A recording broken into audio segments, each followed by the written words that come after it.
Shalom teman-teman semua. Kami dari kelompok 4 yang terdiri dari Agnes, Nyoman, dan Natasha Truli. Kami akan membahas tentang etika Kristen terhadap ekologi. Selama 6 hari lamanya, Allah menciptakan bumi dan segala isinya. Dimulai dengan Allah menciptakan langit dan bumi, kemudian Allah menciptakan segala sesuatu yang ada di dalamnya. Dan pada akhirnya Allah menciptakan manusia sebagai mahkota dari semua kehidupan. Setelah itu Allah melihat semua yang dijadikannya itu sungguh amat baik. Manusia sebagai gambar dan rupa Allah diberikan mandat oleh Allah untuk mengusahakan dan memelihara ciptaan Allah yang lainnya. Menurut Robert Borong, salah satu tujuan Allah menciptakan manusia adalah untuk memuliakan Allah melalui tugas penata layan, yaitu memerintah dan memelihara alam secara bebas dan bertanggung jawab. Namun manusia tidak bisa menjaga kepercayaan yang diberikan Allah. Manusia menyalahgunakan kebebasan dan tanggung jawab yang diberikan Allah untuk kepentingan dirinya. Dalam kebebasannya, manusia lebih memilih mengikuti keinginan diri sendiri dan melanggar perintah Allah sehingga manusia jatuh ke dalam dosa. Kejatuhan manusia ini menyebabkan rusaknya relasi manusia dengan Allah. Begitu juga dengan sesamanya dan terlebih lagi alam sekitar. Karena pada dasarnya Allah menginginkan manusia untuk dapat menaklukkan dan berkuasa atas seluruh bumi. Namun manusia merusaknya. Orang-orang seperti ini tidak lagi menganggap alam sebagai suatu yang diciptakan oleh Allah, sehingga harus dirawat dan dijaga. Akan tetapi pemikiran manusia saat ini terhadap alam adalah manusia sebagai tuan dan alam sebagai objek pemanfaatan oleh manusia. Dengan begitu, bumi tempat tinggal kita saat ini sedang mengalami krisis ekologi. Contohnya, karhutlah yang terjadi hingga saat ini. Namun sebelumnya, kita harus tahu dan mengenal etika dan moral itu apa. Etika berasal dari bahasa Yunani dengan bentuk tunggal adalah ethos dan jamaknya adalah eta. Ethos mempunyai arti yaitu tempat tinggal yang biasa, padang rumput, kebiasaan atau adat, akhlak, watak, perasaan, sikap, dan cara berpikir. Eta mempunyai arti adalah adat, kebiasaan.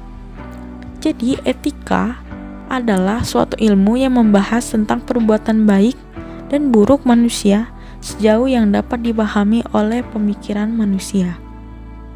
Namun KBBI mengatakan bahwa etika adalah ilmu tentang baik buruknya perilaku, hak dan kewajiban moral. Jadi, sekumpulan asa atau nilai-nilai yang berkaitan dengan akhlak, nilai mengenai benar atau salahnya perbuatan atau perilaku yang dianut masyarakat. James mengatakan, etika adalah mempertimbangkan atau memperhatikan tingkah laku manusia dalam mengambil keputusan berkaitan dengan moral. Etika lebih mengarah pada penggunaan akal budi manusia dengan objektivitas untuk menentukan benar atau salahnya tingkah laku seseorang kepada orang lain. Aristoteles mengatakan bahwa etika itu terdiri dari dua. Yang pertama, terminus technicus, yaitu ilmu pengetahuan yang mempelajari suatu problema, tindakan atau perbuatan manusia. Dan yang kedua, manner and custom, yaitu suatu pembahasan etika yang berhubungan atau berkaitan dengan tata cara dan adat kebiasaan yang melekat dalam kodrat manusia, yang sangat terkait dengan arti baik dan buruk suatu perilaku, tingkah laku, dan perbuatan manusia. Namun kita harus juga mengetahui tentang etika dalam Kristen apa. Dan Jeduma mengatakan bahwa etika adalah bagian ilmu teologi yang menyelidiki segala segi kelakuan manusia dari pandangan baik atau buruk. Namun Emmanuel E. James mengatakan etika adalah mempertimbangkan relasi dan pengertian akan Allah dalam perilaku manusia dan menunjukkan respon kepada Allah sebagai syarat yang mutlak.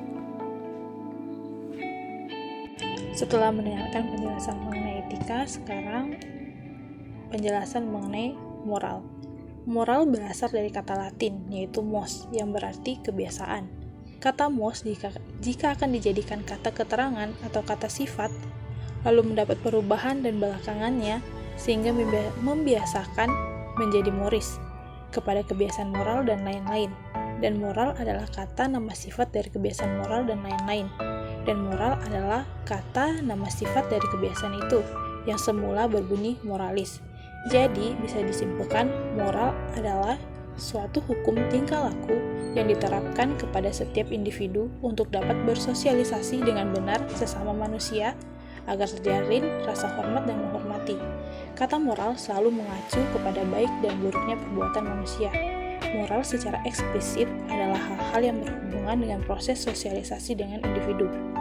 Menurut Merriam-Webster, moral yaitu mengenai atau berhubungan dengan apa yang benar atau salah dalam perilaku manusia, dianggap benar dan baik oleh kebanyakan orang sesuai dengan standar perilaku yang tepat pada kelompok masyarakat tersebut. Menurut Hurlock, moral yaitu perilaku yang sesuai dengan kode moral kelompok sosial. Moral sendiri berarti tata cara, kebiasaan, dan adat. Perilaku moral dikendalikan konsep-konsep moral atau perilaku yang telah menjadi kebiasaan bagi anggota suatu budaya. Contoh etika adalah mengucapkan salam kepada orang lain, menghormati orang tua, memohon maaf ketika melakukan kesalahan, membuang sampah pada tempatnya, berkata dan berbuat jujur, dan masih banyak lagi. Selanjutnya mengenai ekologi. Kata ekologi sendiri berasal dari dua kata dalam bahasa Yunani, yaitu oikos dan logos. Oikos artinya rumah atau tempat tinggal, sedangkan logos artinya ilmu atau pengetahuan. Jadi, semula ekologi artinya ilmu yang mempelajari organisme di tempat tinggalnya atau suatu studi tentang relasi timbal balik antara manusia dengan lingkungannya. Ekologi menekankan keterkaitan antara organisme dengan lingkungannya atau hubungan pembangunan dalam lingkungan hidup. Inilah isu sentral dalam gerakan kesadaran akan lingkungan hidup. Karena itu, kesadaran ekologis menuntut korelasi manusia dan alam, suatu korelasi dialektis dari dua unsur yang saling menunjang.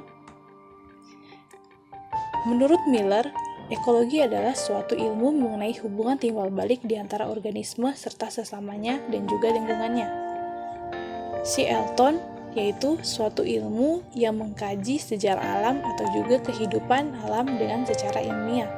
Menurut Eugene, yaitu suatu kajian terstruktur serta fungsi alam tentang suatu struktur dan juga interaksi di antara sesama organisme dengan lingkungannya. Sehingga ekologi dapat didefinisikan secara sederhana sebagai ilmu yang mempelajari hubungan antara organisme dengan lingkungannya. Secara harafiah, lingkungan di sini berarti keadaan sekitar atau kondisi sekitar. Di dalam ekologi juga terdapat berbagai macam jenis-jenis ekologi. Yang pertama adalah ekologi mengenai hutan, ekologi estuari, ekologi laut, ekologi padang lamun, dan juga sebagainya. Lalu, apa hubungan dan kaitannya etika dengan ekologi? Di Sumatera kerap kali terjadi masalah yang terus berulang, yaitu kebakaran hutan dan lahan, atau yang disebut karhutlah. Dari permasalahan inilah, kami akan menjelaskan mengenai bagaimana etika Kristen menyorotin hal ini. Dilihat dari penyebab terjadinya karhutlah, 99,9% disebabkan oleh perbuatan manusia, baik sengaja maupun karena kelalaian.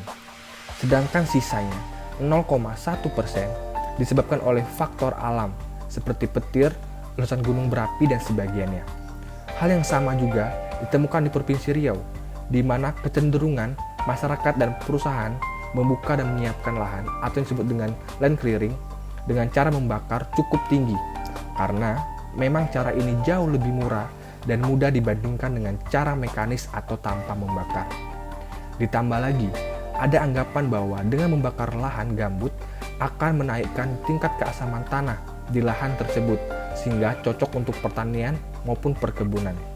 Salah satu komponen pengendalian karhutlah yang sangat penting adalah komponen pencegahan. Hal ini mengingat prinsip utama pengendalian karhutlah adalah mencegah karhutlah jauh lebih mudah dan lebih murah daripada menanggulangi karhutlah.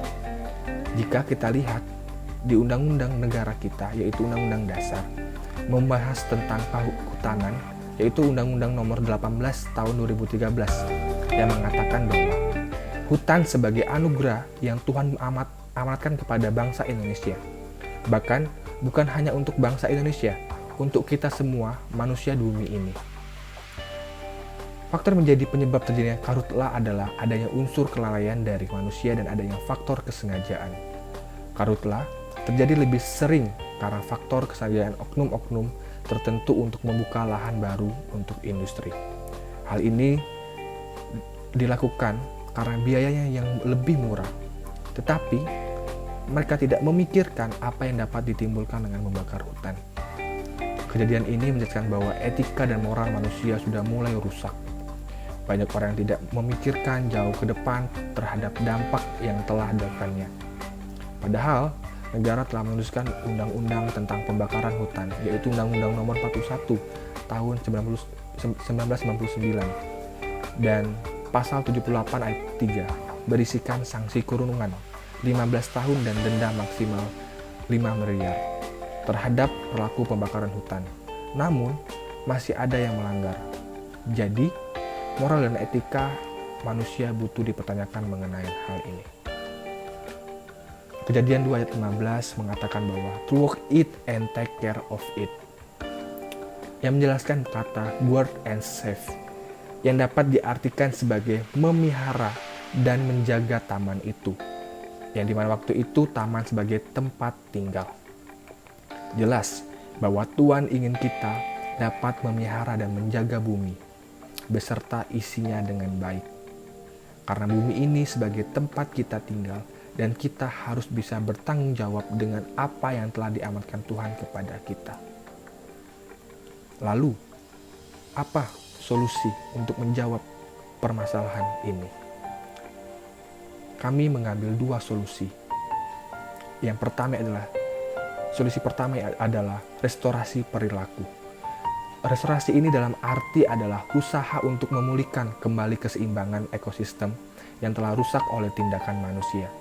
Kita ketahui bahwa memang tidak mudah untuk bisa menyadarkan para pelaku untuk berhenti membakar hutan. Tetapi dalam Kejadian 1 ayat 28 jelas mengatakan bahwa beranak cuculah dan bertambah banyak, penuhilah bumi dan taklukkanlah itu. Berkuasalah atas ikan-ikan di laut dan burung-burung di udara dan atas segala binatang yang merayap di bumi. Inilah adalah perintah untuk setiap manusia bisa memelihara agar setiap anak dan cucu kita dapat menikmati setiap pemberian Tuhan dan karya Tuhan dalam bumi. Restorasi perilaku ini pada dasarnya bertujuan agar setiap kita kembali memulihkan keseimbangan yang telah rusak, agar setiap dari kita dan setiap generasi di bawah kita dapat terus menikmati bumi ini. Solusi yang kedua adalah bertanggung jawab. Bertanggung jawab menjaga dan memelihara.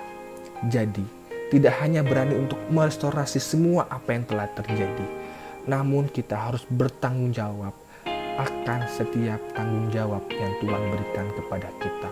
Salah satunya menjaga dan merawat alam yang di sekitar kita.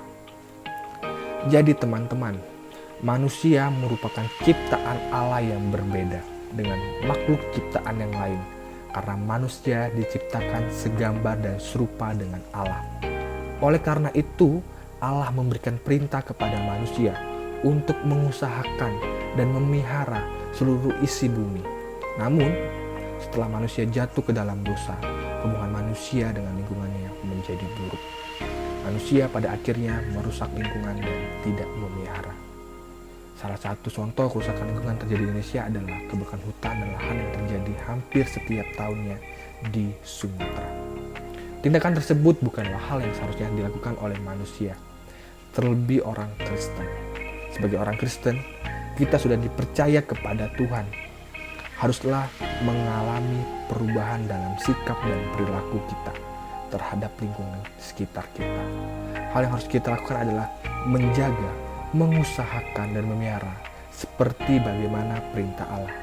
Dengan menjaga dan memelihara alam juga memelihara dampak yang baik untuk generasi yang akan datang. Sekian dari kami.